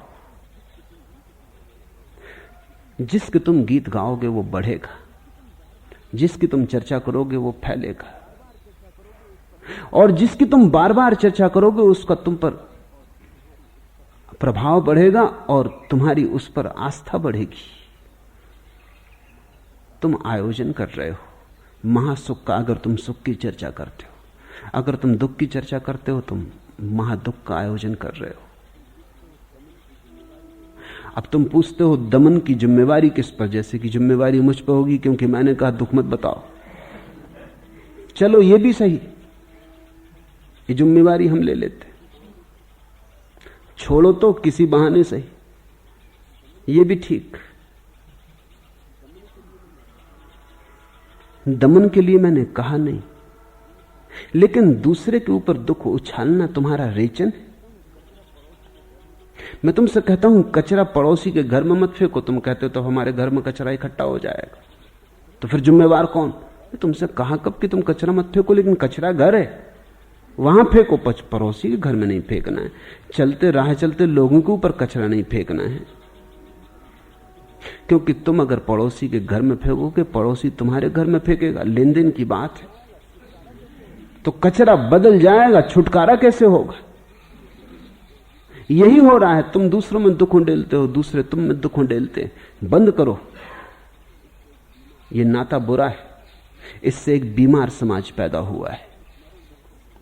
जीवन में सदा स्मरण रखो, सुंदर के लिए प्रेम मांगो, असुंदर के लिए नहीं। सुख के लिए स्वागत मांगो, दुख के लिए नहीं। क्योंकि जिसके लिए तुम स्वागत मांगोगे, अगर स्वागत मिला तो तुम फिर उसे बढ़ाओगे स्वभावता। ये तो सीधा नियम है, गणित है। जब दुख के कारण इतना स्वागत मिलता हो तो फिर तुम कफन बांध के घूमोगे, तुम सिर में कफन बांध लोगे। जब दुख के कारण लोग इतना शहीद मानते हो तुम्हें, तुम सूली पे चढ़ जाओगे। तुम्हारे बहुत से शहीद इसलिए सूली पे चढ़ गए क्योंकि उनको ख्याल है शहीदों की चिताओं पर जुड़ेंगे मेले। मरने को भी तुम तैयार हो, मेला जुड़ना चाहिए, धूम धड़ाका हो, फुलझड़ी फटाके हो, फूल मालाएं पहनी जाएं, तुम मरने को तैयार हो। जिंदगी तुम्हें काम की नहीं मालूम पड़ती, तुम्हारा दृष्टिकोण रुग्ण है, इसलिए तो सारी पृथ्वी रोग से ग्रस्त है। दुख के संबंध में चुप रहो।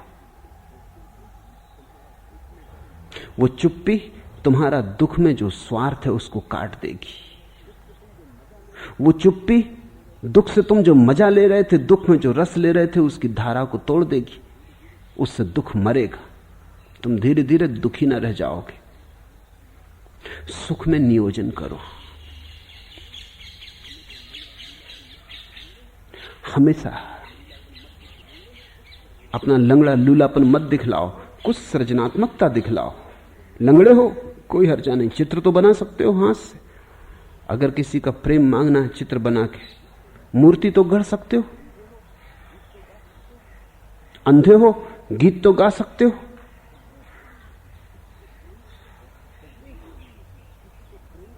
बहरे हो किसी को प्रेम से तो देख सकते हो।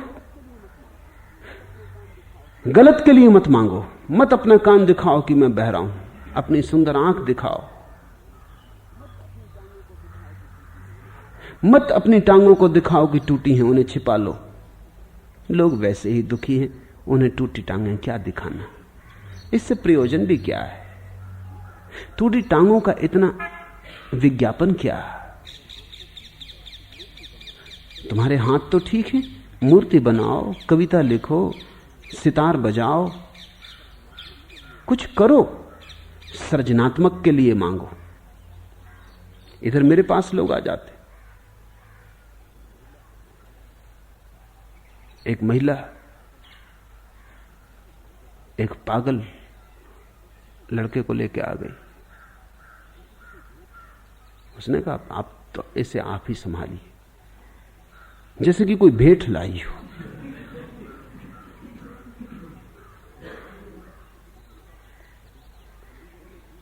मैंने कहा कि कभी पागल खाना खोलेंगे तो इसको बुला लेंगे, अभी जरा मैं दूसरे पागलों से उलझाऊं। इन पागलों पे भी ध्यान देंगे, पर अभी उपाय नहीं है। उसने कहा कि ये कैसा आश्रम, दुखियों का कोई सहारा नहीं। मैंने कहा दुख में मेरी उत्सुकता नहीं। ये कठोर लगता है, लेकिन फिर भी मैं तुमसे कहता हूं दुख में मेरी उत्सुकता नहीं। दुखवादियों ने बड़े प्रचार किए हैं दुनिया में कि दुखी पे दया करो। मैं तुमसे कहता हूं सुखी पे दया करो, तो दुनिया में दुख कम होंगे। इन नासमझों की शिक्षाओं की वजह से दुख बढ़े। वो कहते हैं अंधे लूड़ों के हाथ पैर दाबो, तो जिनको भी हाथ पैर दबाने वो अंधे लूड़े होकर बैठे।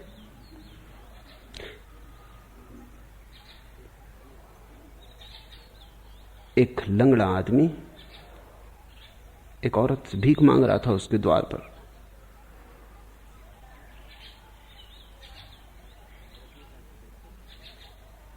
उस औरत ने कहा कि देखो तुम तो भले चंगे हो, जरा सा पैर में मालूम होता मोच लग गई, आंखें तुम्हारी ठीक हैं, हाथ ठीक हैं, अंधे होते तो मैं तुम्हें देती भी कुछ। ये लंगड़ा होने से क्या होता है, 1000 काम कर सकते हो, आंखें तो साबित है, आंख है तो जहान है। तो उसने कहा देवी जी पहले मैं अंधा भी हुआ करता था, तब लोग ये कहते थे अंधे हो इससे क्या होता, अरे 1000 काम कर सकते हो, अंधे कई काम करते, तब से मैं लंगड़ा हो गया। अब देखो तो लोग ये समझाने लगे कि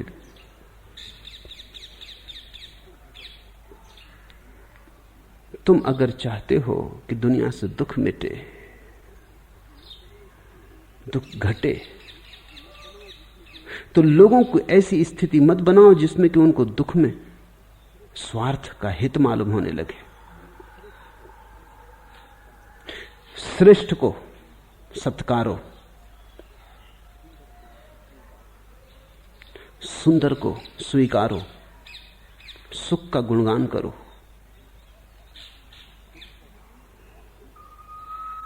दुख है, उसका इलाज करो, मगर स्वागत नहीं। दुख है, उसको मिटाने का उपाय करो, लेकिन सम्मान नहीं। दुख है, उसे सहानुभूति दो, लेकिन इतनी नहीं कि लगे कि तुम प्रेम में पड़ गए हो। दुखी को यह पता होना चाहिए कि लोग शिष्टाचार, संस्कार, सभ्यता के कारण सेवा कर रहे हैं। उन्हें सेवा में कोई रस नहीं आ रहा है, मजबूरी में सेवा कर रहे हैं, करनी पड़ रही इसलिए सेवा कर रहे हैं। जब घर में तुम्हारे कोई बच्चा बीमार हो तो उसे साफ साफ पता चल जाने दो कि तुम्हारी बीमारी में कोई उत्सुकता नहीं है, तुम बीमारी को समाप्त करना चाहते हो। तुम सेवा कर रहे हो क्योंकि बीमारी मिटे इसलिए। लेकिन ज्यादा लाड़ प्यार मत बतलाओ, गले मत लगाओ, सिर मत सहलाओ। बच्चे को कहीं ये भ्रांति मत दे दो कि जब वो बीमार होता है तब उसे प्रेम मिलता है। अगर ये एक दफा उसके मन में भाव आ गया कि जब मैं बीमार होता हूं तब प्रेम मिलता है, जब मैं स्वस्थ होता हूं तब कोई मेरी तरफ देखता भी नहीं, तुमने एक जहर का बीज बो दिया। अब ये बच्चा बीमार होना चाहेगा। अब जब जब भी इसको प्रेम की कमी मालूम होगी जीवन में, ये बीमार पड़ जाएगा। पूछो मनोवैज्ञानिकों से, वो कहते हैं 50 से लेकर 70% बीमारियां झूठी हैं। आदमी उनको पैदा कर रहा है क्योंकि उन बीमारियों से कुछ मिलता है जो अन्यथा मिलता ही नहीं। जब तुम बीमार हो जाते हो, पास पड़ोस के लोग तुम्हें देखने आने लगते हैं। जब तुम स्वस्थ थे, इनमें से कोई भी ना आया। तभी आना था ताकि स्वास्थ्य का रस पैदा होता, तब कोई ना आया। जब तुम सुंदर दिखते हो, स्वस्थ दिखते हो, तो कोई नहीं कहता आह कितने सुंदर। जरा तुम्हारी शकल पीली पड़ी और लोग मिलने लगे, कहने लगे अरे बड़े बीमार दिखाई पड़ते हो, क्या हो गया? बीमार हो तो दफ्तर से छुट्टी मिल जाती है। अगर मैं दुनिया बनाऊं तो जब तुम स्वस्थ हो तब तुम्हें छुट्टी मिल जानी चाहिए कि ये मौका है, गीत गाओ, नाचो, वृक्षों से मिलो, पहाड़ों पे जाओ। ये क्या बीमार हुए कि छुट्टी? बीमार हुए तो कोई कह नहीं सकता कि छुट्टी नहीं देते। बीमारी पे दया होनी चाहिए। मैं तुम्हें एक अलग ही जीवन दृष्टिकोण दे रहा हूं। दृष्टिकोण पूरा यह है कि बीमारी है, माना, होनी नहीं चाहिए। बीमारी है, माना, मिटाने का उपाय करेंगे, लेकिन इसके साथ प्रेम इत्यादि को पागना उचित नहीं है। दुनिया बहुत सुंदरतर हो सकती है। जख्म में दिल भी दिखा के देख लिया, बस तुम्हें आजमा के देख लिया। दाग ए दिल से भी रोशनी न मिली, ये दिया भी जला के देख लिया। कितनी बार देख चुके हो, क्या मिला? जख्म ए दिल भी दिखा के देख लिया। कितनी बार उघाड़े अपने जख्म और दिखाए, क्या मिला? जख्म ए दिल भी दिखा के देख लिया, बस तुम्हें आजमा के देख लिया। सभी को तो आजमा चुके हो रो रो के, अब कब तक आजमाते रहोगे? दाग ए दिल से भी रोशनी ना मिली। कहीं घाव से रोशनी मिलती? दिल में ही सही घाव। दाग ए दिल से भी रोशनी ना मिली, ये दिया भी जला के देख लिया। अब समझो भी, जागो भी।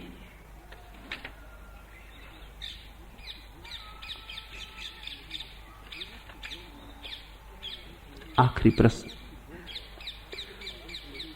अंगूठी गोल है और अंत नहीं है उसमें। आपके लिए मेरे प्रेम का भी अंत नहीं है। कल पहली बार आपका प्रवचन सुनने का सौभाग्य मिला। आपकी किताबें अब तक पढ़ी थी। प्रवचन से निष्पत्ति ली कि ढाई आखर प्रेम का पढ़े सो पंडित हो। क्या सही है यह? संदेह क्यों है? सही के लिए सदा बाहर से सहारा क्यों मांगते हैं हम? कब अपने पे भरोसा करोगे? प्रेम जैसी गहन बात भी उठती है, उस पे भी लगता है पता नहीं सही हो ना हो। इसलिए तो परमात्मा चूक रहा है। परमात्मा सामने भी खड़ा हो जाए तो तुम किसी न किसी और से जाके पूछोगे कि खड़ा तो था, सही है या नहीं। तुम्हें अपने पे भरोसा क्या बिल्कुल खो गया?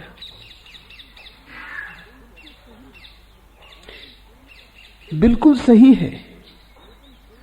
प्रेम के अतिरिक्त कोई शास्त्र नहीं, लेकिन प्रेम के शास्त्र की पहली शर्त यही है कि संदेह गिराओ, आस्था जगाओ। और आस्था किसमें? अपने में। जब तुम्हारी आस्था स्वयं में न होगी तो मुझ में क्या होगी? आखिर तुम ही तो मुझ पे आस्था करोगे। अगर तुम्हारी अपने में ही आस्था नहीं तो अपनी आस्था पे क्या आस्था होगी? अंततः तो तुम ही हो।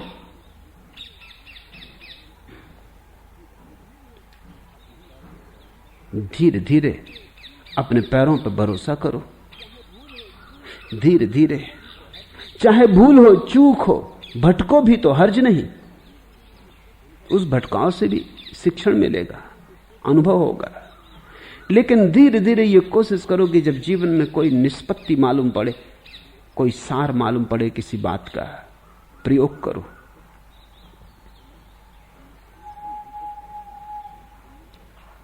अपनी भीतर की आवाज थोड़ी सुननी शुरू करो। वहां परमात्मा बोलता है। बाहर की आवाजें कितनी ही मधुर हों, उनसे मुक्ति ना हो सकेगी। बाहर की आवाजों से मुक्ति तभी हो सकती जब वे तुम्हें तुम्हारी आवाज पे लौटा दें। इसलिए मैं तुमसे इतना कठोर भी हो जाता हूं कभी। अब तुमने तो बड़ी प्रेम की बात कही है, अंगूठी गोल है और अंत नहीं है उसमें। आपके लिए मेरे प्रेम का भी अंत नहीं है। तुमने तो बड़े प्रेम से प्रश्न पूछा है, फिर भी तुम्हें लगेगा कि मैं कठोर हूं। जरूरी है कि मैं कठोर रहूं। मैं तुम्हें तुम्हारे पर ही फेंक देना चाहता हूं। तुम आत्मनिर्भर बनो। मुझसे क्यों पूछते हो क्या सही है? ये बात प्रेम की इतनी सही है, इस पे भी तुम्हें थोड़ा संदेह? इसे जीवन में उतारो। मेरे कहने के कारण नहीं, तुम्हारे भीतर यह भाव उठा इस कारण। मुझे सुनो, समझो, लेकिन अंततः तो अपने भीतर के भावों को पकड़ो। मेरे पास तुम्हारे अंतर्भाव साफ होने लगे, बस काफी। मैं तुम्हारे लिए कोई आदेश नहीं हूं। तो मेरी तरफ मत देखो कि मैं तुमसे कहूं बाएं चलो तो बाएं, दाएं चलो तो दाएं। इसी में तो खराबी हुई। लोग तुम्हें ऐसे ही तो चलाते रहे और धीरे धीरे तुम्हें अपने भीतर की वाणी सुनाई पड़नी ही बंद हो गई। मेरा प्रयोजन बिल्कुल और है, मेरा उपयोग बिल्कुल और है। तुम मेरे साथ रहकर अपनी चाल पहचान लो। तुम मुझे सुन के अपने को सुनना जान लो। मेरी आवाज धीरे धीरे तुम्हें तुम्हारी आवाज से परिचित करा दे। जब तुम्हें अपने भीतर का सूत्र मिल जाए, फिर उसके सहारे चलो। चलने का एक ही उपाय है कि तुम उसे प्रयोग करो। अब तुम्हें लगा 2.5 आखर प्रेम का पढ़े सो पंडित हो। ये बात अगर समझ में आ गई तो और सब तरह का पांडित्य जो तुमने सीखा हो 2.5 अक्षर के अलावा, उसे कचरे घर में फेंका। सब पोथी पत्रा बांध के कचरे घर में रख दो। अब तो 2.5 अक्षर बस वेद है। तो पहला काम कि 2.5 अक्षर के अलावा जो भी कूड़ा करकट तुम्हारे भीतर हो उसे विदा करो, सफाई करो, घर की जगह करो। फिर दूसरी बात है कि वो जो 2.5 अक्षर है प्रेम का, वो पोथी में लिखा अक्षर नहीं है। अक्षर शब्द का मतलब होता है जिसका कभी क्षय ना हो, जो कभी मिटे ना। बस प्रेम ही है जिसका कभी क्षय नहीं होता, कभी मिटता नहीं। प्रेमी मिट जाते हैं, प्रेम नहीं मिटता। प्रेम करने वाले विलीन हो जाते, खो जाते हैं, प्रेम बना रहता है। प्रेमी बदलते जाते हैं, प्रेम की कथा चलती रहती, पात्र बदलते रहते हैं, लीला जारी। प्रेम का कथानक शाश्वत है। 2.5 अक्षर का अर्थ है प्रेम करो, ऐसा प्रेम करो जिसका क्षय ना हो। हालांकि तुम्हें तो जब भी तुम प्रेम करते हो तो ऐसे ही लगता है अब इसका क्षय ना होगा, और दूसरी घड़ी क्षय हो जाता है। तुम कह भी नहीं पाए कि क्षय कभी ना होगा कि क्षय हो गया। वस्तुतः तुमने कहा और क्षय हो गया। तुम्हारा कहना ही संदेह से निकलता है। जब तुम किसी को कहते हो कि ये प्रेम सदा रहने वाला है, तभी जरा गौर से देखना, सदा में जरा नीचे उतरना, पैर डगमगाते पाओगे। सदा, फिर से विचार करो, सदा तुम कर सकोगे? तुम किसके आश्रय पर यह भरोसा कर रहे हो? तुम्हारे आश्रय पर? एक क्षण का तो ठिकाना नहीं। अभी कुछ, अभी कुछ, अभी सुबह, अभी शाम, एक क्षण का तो ठिकाना नहीं है तुम्हारा। अभी क्रोध जल रहे हो, अभी प्रेम से भर गए हो।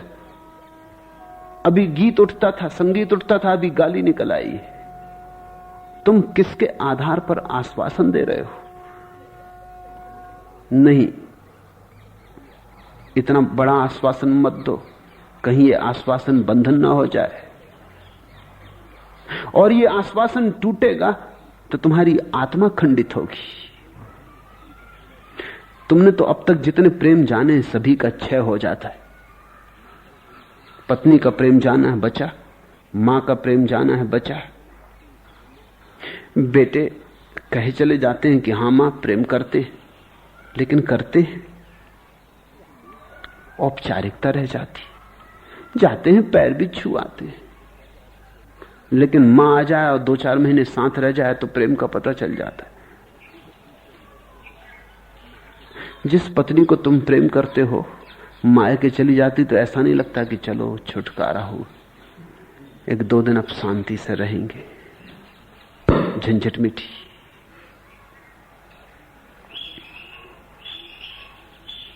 घर से भागते हो, घर आते आदमियों के पैर में देखता हूं, उनमें वो गति नहीं होती जो घर से जाते वक्त होती। घर से निकलते लोगों को देखता हूं, तब फड़कते निकलते, चले, झंझट मीठी।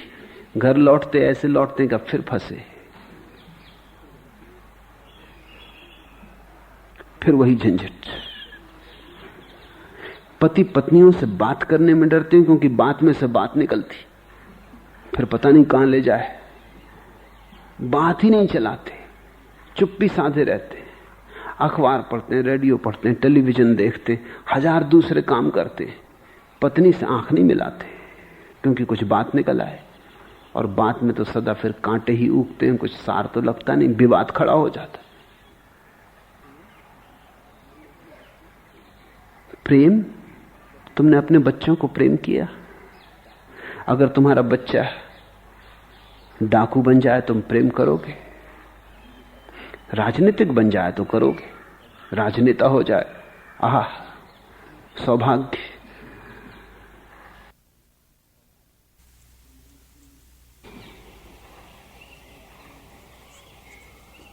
सब पुरखे प्रसन्न होंगे, तुम ही नहीं। स्वर्ग से पुरखे एकदम फूल बरसाएंगे कि अपना ही वंशधर देखो मंत्री हो गया, लेकिन डाकू हो जाए, चोर हो जाए, बेईमान हो जाए, बगावती हो जाए, शराबी हो जाए, तो तुम्हें स्वीकार करने में डर लगने लगता है कि मेरा बेटा है। प्रेम, ये प्रेम भी कुछ स्वार्थ मालूम पड़ता है, ये प्रेम भी कुछ महत्वाकांक्षाओं से जुड़ा मालूम पड़ता है। नहीं, ये 2.5 अक्षर वाला प्रेम नहीं। तो फिर जरा तलाश करो, अपने प्रेम में तलाश करो। तुम वहां कहीं भी 2.5 अक्षर वाला प्रेम ना पाओगे। तब तुम्हें सोचना पड़ेगा 2.5 आखर प्रेम का, तो तुम्हें प्रार्थना सीखनी पड़ेगी, तो तुम्हें फिर परमात्मा से प्रेम करना सीखना पड़ेगा। अक्षर से करोगे प्रेम तो ही अक्षर होगा।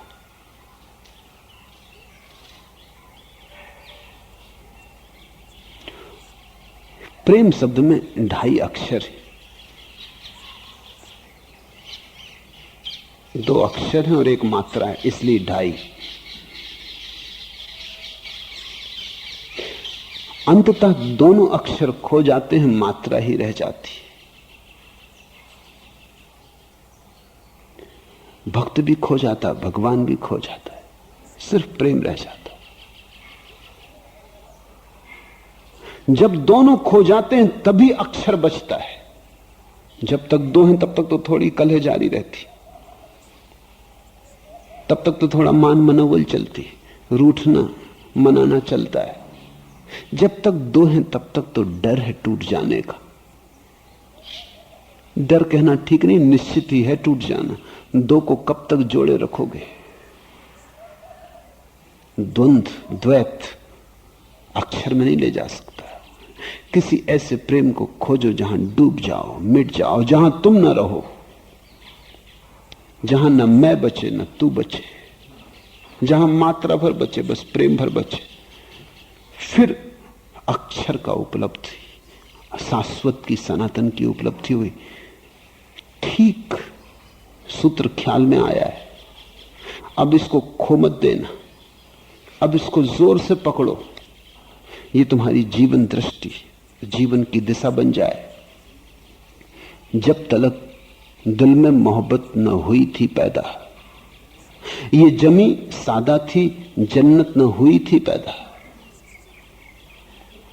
जिंदगी में कोई लज्जत न हुई थी पैदा, जहन और फिक्र में अजमत न हुई थी पैदा।